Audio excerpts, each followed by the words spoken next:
There's a real feel-good factor about the England national team at the moment. Off the back of reaching a World Cup semi-final, the nation's first since Italia 90, in Russia in the summer, Gareth Southgate's young and exciting squad will now be heading to the 2019 UEFA Nations League finals, having topped a group containing Spain and Croatia. Despite this success, the one criticism often thrown at England is that there is a lack of depth and that any Englishman playing regularly in the Premier League is an automatic selection. Well, off the back of the Three Lions' recent success, we wanted to examine whether that is really the case. It's been over a decade since the England B team last played a fixture, meaning many younger viewers may not even know about the second string's existence. Today though, we're going to pretend the B team is making a comeback and take a look at what their squad and starting 11 might look like, starting with the latter. Here is our potential England B team, squad and starting 11. In goal, Joe Hart. Before we start, it's probably worth noting how we decided which players were eligible for our imaginary England second string. Basically, we drew up a 23-man squad of players who we felt would make Gareth Southgate's first team squad if everyone was fit and the World Cup was starting in a month's time.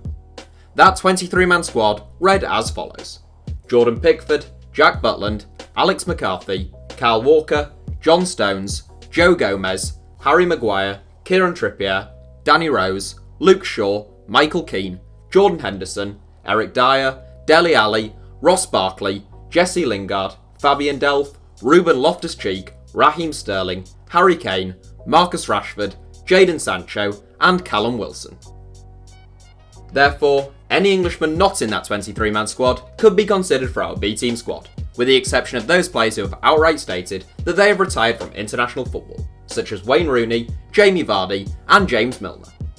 Okay, now back to our 11. Between the sticks, we've gone for former England number 1, Joe Hart.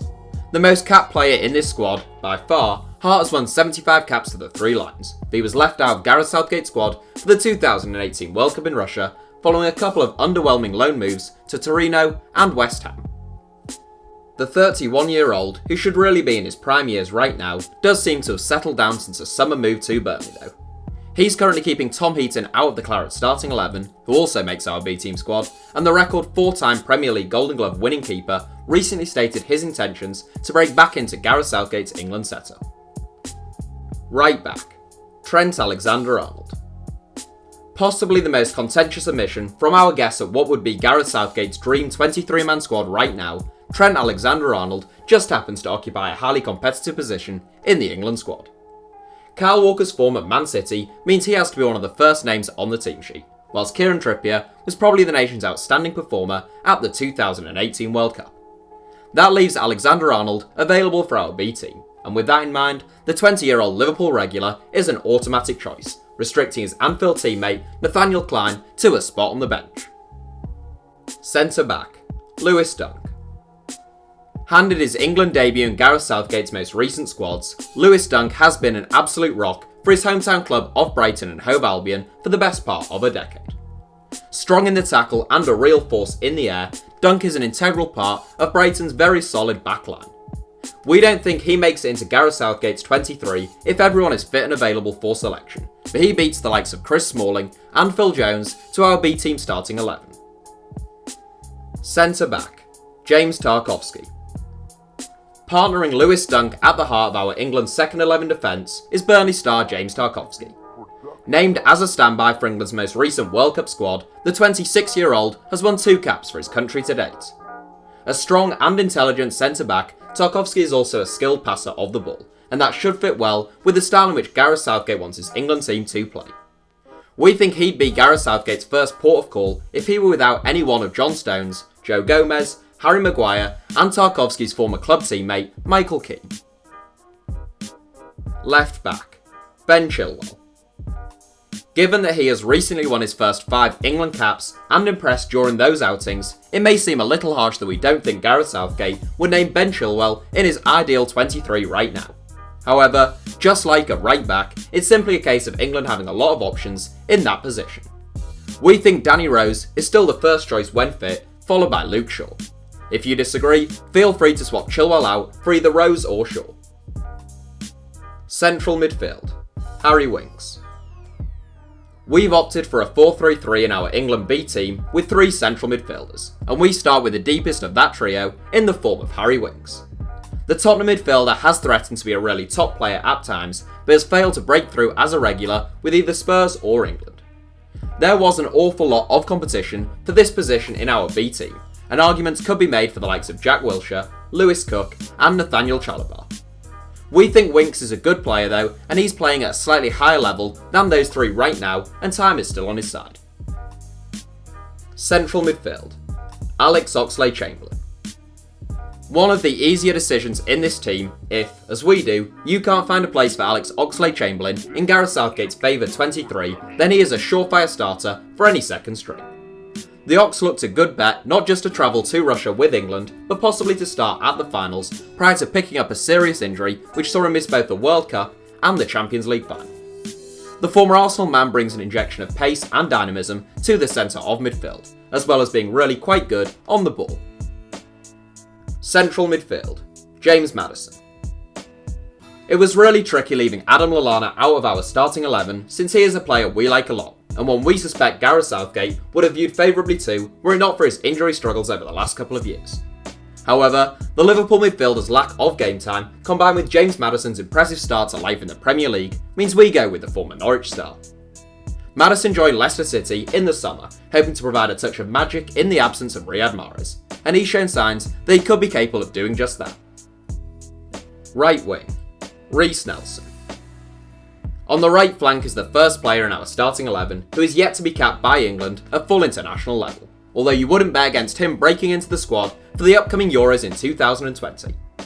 Gareth Southgate has shown no reluctance in handing young players an opportunity, meaning that if Reiss Nelson manages to maintain his current form, he can expect a phone call very soon.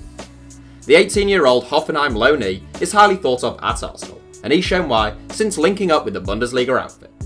Incredibly, he has averaged a goal every 54 minutes in the division this season, with his speed, finishing and control earning him a lot of admirers. He takes the right wing spot in our England B team for now. Left wing, Demarai Gray. Making it 2 uncapped players in quick succession, Demarai Gray has been called up to the England first team, but he's yet to actually get out there on the pitch. A star for the under-21s, he scored 7 goals from 21 appearances for the youth side formerly managed by Southgate himself. A Premier League winner having joined Leicester midway through their extraordinary title-winning campaign, Gray isn't having a barnstorming season right now, but he has made almost 200 first-team appearances as a player, and he's still only 22.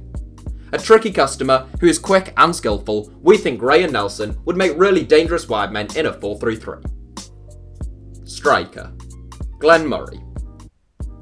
Well, whilst the entire defence and midfield in our England B Team 11 have been capped by England, Glenn Murray rounds off our entirely uncapped front 3. Unlike with the others, it isn't only a matter of time before Murray gets the nod. The Brighton striker is a late bloomer, now aged 35, and he has previously played non-league football. There's a reason why Chris Hughton has just agreed a contract extension to keep the veteran forward at the Amex until 2020 though. Having scored a very respectable 12 goals last season, he has bagged 7 in 13 already this term. Only 2 Englishmen have scored more, and Murray's minutes per goal record is more impressive than that of Harry Kane, Mohamed Salah and Callum Wilson. Murray's genius is in knowing exactly what his skills are and what his limitations are. He's never going to run defenders into the ground or score wonderful individual goals, but he has a sixth sense for sniffing out chances and a real coolness in front of goal, so he gets the nod for us over the likes of Danny Ings and Troy Deeney. That's it for our starting 11, but we're not done yet. Our entire 23-man England B team squad reads as follows: Joe Hart, Nick Pope, Tom Heaton, Trent Alexander-Arnold, Ben Chilwell, Lewis Dunk, James Tarkowski, Ashley Young, Jamal Lascelles, Nathaniel Klein, Ryan Bertrand, Harry Winks, Alex Oxlade-Chamberlain, Adam Lallana, James Maddison, Will Hughes, Mason Mount, Jack Grealish, Demarai Gray, Reiss Nelson, Daniel Sturridge, Danny Ings, and Glenn Murray. We think there's a lot of quality in that squad, particularly in the fullback and central/attacking midfield areas. And even then, the likes of Jack Wilshere, Chris Smalling, Phil Jones, Theo Walcott, Nathaniel Chalobah, John Joe Shelby, Ben Mee, Ryan Sessegnon, Jake Livermore, Lewis Cook, Troy Deeney, and Andre Gray didn't even make our 23-man squad. So let us know what you think. Who should have made our first team squad rather than our B team squad? How would you line up if you were in charge of an England B team? Who was criminally left out of our 23-man B team squad or even starting 11? And finally, and we think this is a tricky one, how do you think our England B team would get on if they were to enter the Euros or a World Cup as an independent nation? Oh, and actually, finally, would you like to see the England B team make a return and would you tune in to watch their games? So that's it for Hour 7. Thanks for watching, feel free to subscribe and turn on notifications for more from us if you enjoyed the video, and you can now also follow us on Twitter for more ramblings from me. Our username is simply @HITC Sevens.